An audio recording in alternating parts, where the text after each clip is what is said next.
Apa yang dimaksud dengan keuangan?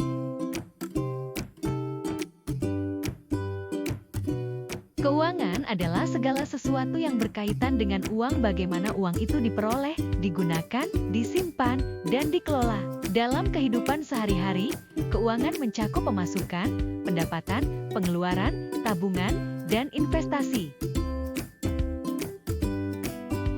Lalu apa yang dimaksud dengan pengelolaan keuangan? Pengelolaan keuangan adalah proses mengatur dan mengontrol pemasukan serta pengeluaran agar kebutuhan dapat terpenuhi dan tidak terjadi kekurangan. Tujuannya adalah agar keuangan tetap stabil dan dapat mencapai tujuan hidup, baik jangka pendek maupun jangka panjang. Manfaatnya, mampu memenuhi kebutuhan sehari-hari, menghindari utang yang tidak perlu, bisa menyisihkan uang untuk tabungan atau investasi, terhindar dari stres akibat masalah keuangan. Dalam pengelolaan keuangan ada beberapa prinsip dasar yang harus diperhatikan. Berikut prinsip dasar dalam mengelola keuangan secara sederhana. Pendapatan harus lebih besar dari pengeluaran. Jangan mengeluarkan uang lebih banyak dari yang kita miliki. Sisihkan sebelum dibelanjakan. Artinya, begitu menerima uang, langsung sisihkan sebagian untuk tabungan atau dana darurat. Catat setiap pemasukan dan pengeluaran. Mencatat keuangan membantu kita tahu kemana uang pergi dan apa saja yang bisa dikurangi. Bedakan kebutuhan dan keinginan. Kebutuhan adalah hal yang harus dipenuhi, makan, transportasi, sedangkan keinginan lebih ke selera, nongkrong, belanja barang branded. Untuk mengelola keuangan dengan baik, lakukan langkah-langkah berikut: membuat anggaran bulanan, budgeting, rancang pemasukan dan pengeluaran, termasuk untuk tabungan dan hiburan, mencatat transaksi keuangan. Bisa di buku catatan atau aplikasi keuangan di HP, membandingkan realisasi dengan anggaran. Cek apakah pengeluaran sesuai rencana atau malah berlebihan. Evaluasi dan perbaikan. Jika ada pengeluaran tidak penting, bisa dikurangi bulan depan. Pengelolaan keuangan sederhana sangat penting, apalagi bagi pelajar, mahasiswa, atau pekerja pemula. Dengan membiasakan mengatur keuangan sejak dini, kita bisa menjadi pribadi yang disiplin, terencana, dan siap menghadapi berbagai situasi tak terduga secara finansial.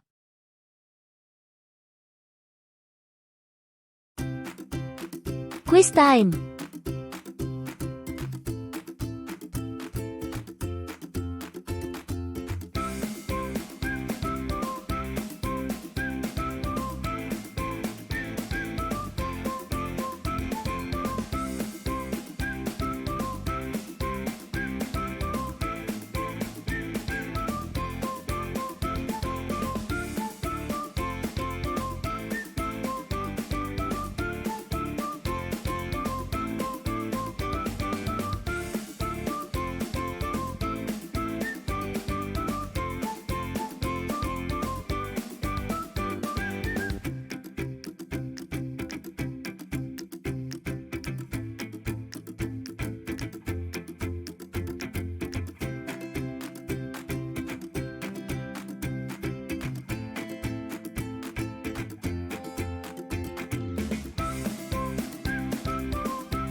Materi ketiga.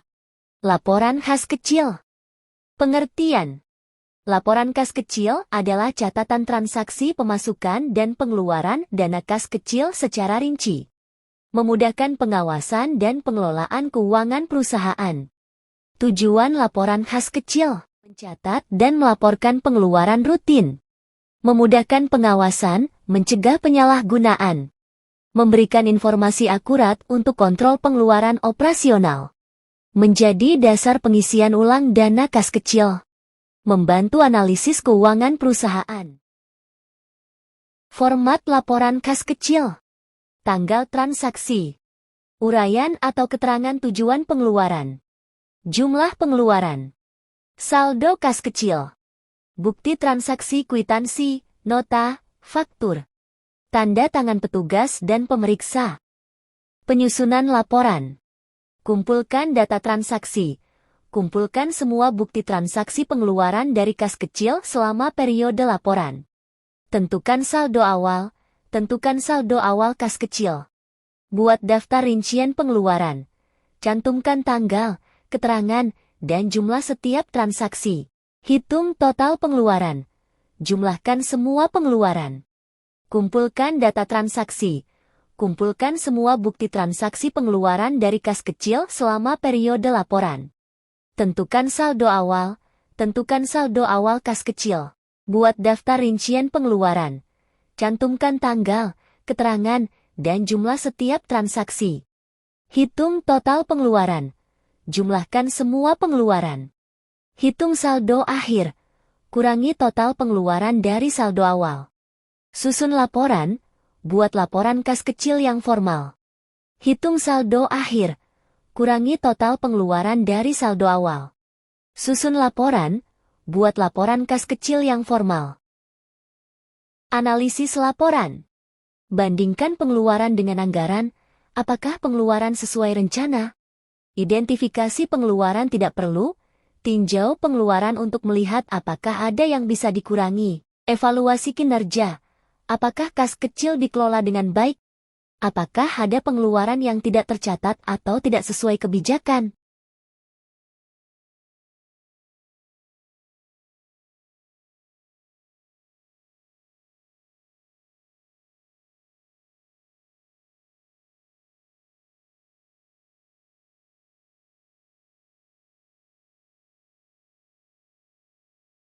Apa sih pengertian transaksi perbankan?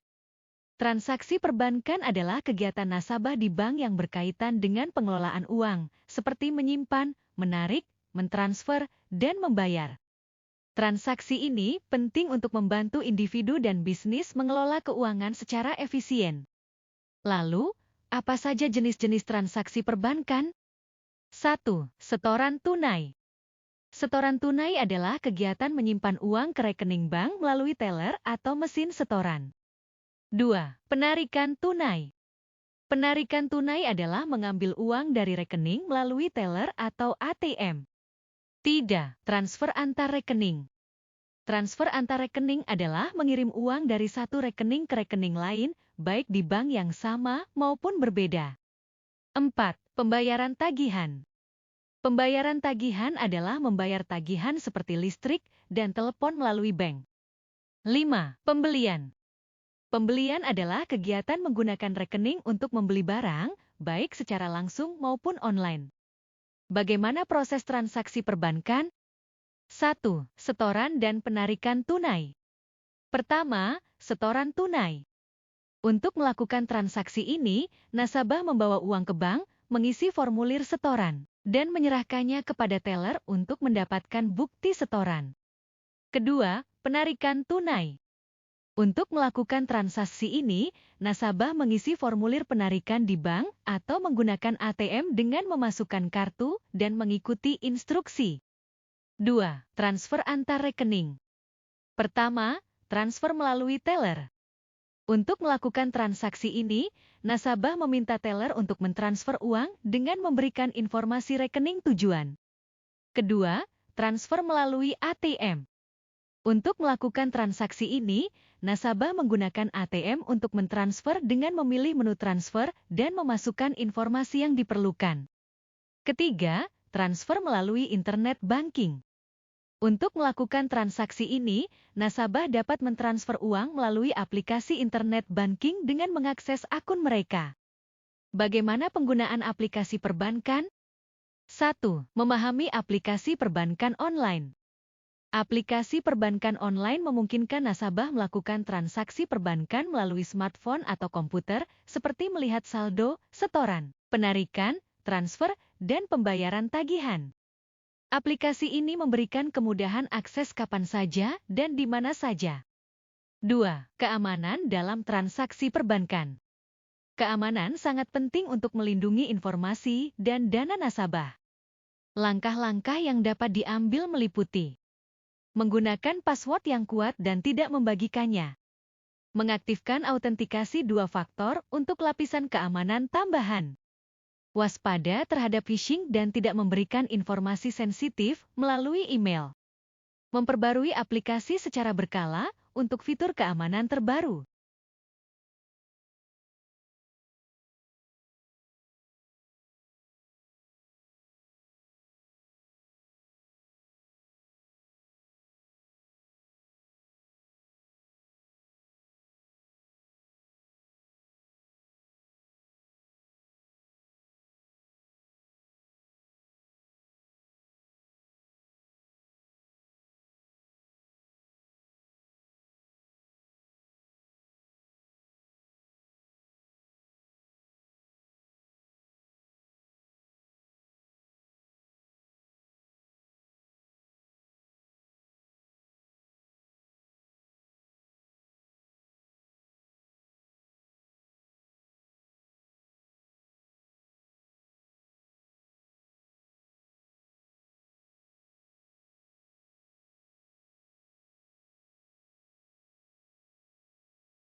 Transaksi kas adalah semua kegiatan yang melibatkan penerimaan atau pengeluaran uang tunai. Ini termasuk semua transaksi yang dilakukan dengan menggunakan uang tunai, baik itu dalam bentuk setoran, penarikan, atau pembayaran. Transaksi kas sangat penting dalam pengelolaan keuangan karena mencerminkan aliran uang masuk dan keluar dari suatu organisasi atau individu. Contoh transaksi kas. Setoran tunai, seorang pemilik usaha menyetorkan uang tunai dari penjualan barang ke rekening bank.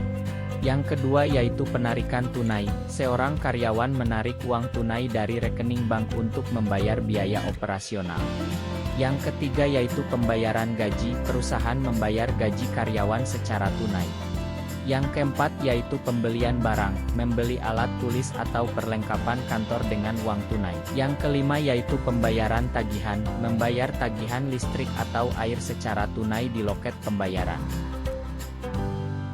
Selanjutnya yaitu transaksi non-kas. Transaksi non-kas adalah kegiatan keuangan yang tidak melibatkan pergerakan uang tunai secara langsung. Transaksi ini biasanya berupa pencatatan perubahan nilai aset, kewajiban, atau modal yang tidak disertai dengan arus kas keluar atau masuk saat itu juga. Transaksi non-kas sering terjadi dalam bentuk kredit, penyusutan aset, atau pengalokasian biaya. Contoh transaksi non-kas, yang pertama yaitu penjualan kredit yang artinya menjual barang kepada pelanggan dengan pembayaran yang akan dilakukan di kemudian hari. Meskipun tidak ada uang tunai yang diterima saat itu, penjualan ini akan mempengaruhi piutang usaha. Yang kedua yaitu penerimaan barang, artinya menerima barang dari pemasok tanpa melakukan pembayaran tunai pada saat itu, yang akan menjadi utang usaha. Yang ketiga yaitu depresiasi aset yang artinya menghitung penyusutan nilai aset tetap, seperti mesin atau kendaraan, yang tidak melibatkan transaksi kas tetapi mempengaruhi laporan keuangan. Yang keempat yaitu pertukaran jasa, yang artinya menyediakan jasa kepada pihak lain sebagai imbalan untuk menerima jasa tanpa melibatkan. Pencatatan transaksi kas dan non-kas. Metode pencatatan transaksi. Yang pertama yaitu pencatatan transaksi kas, yang dilakukan dengan mencatat setiap penerimaan dan pengeluaran uang tunai secara rinci dalam buku kas atau sistem akuntansi. Bukti transaksi seperti kwitansi, nota, atau slip setoran harus disimpan sebagai bukti. Yang kedua yaitu pencatatan transaksi non-kas, yaitu dicatat menggunakan bukti umum atau bukti memorial, yaitu dokumen yang mencatat transaksi yang tidak melibatkan kas secara langsung. Pencatatan ini penting untuk mencerminkan perubahan nilai aset, kewajiban, atau modal dalam laporan keuangan. Jawablah soal ini.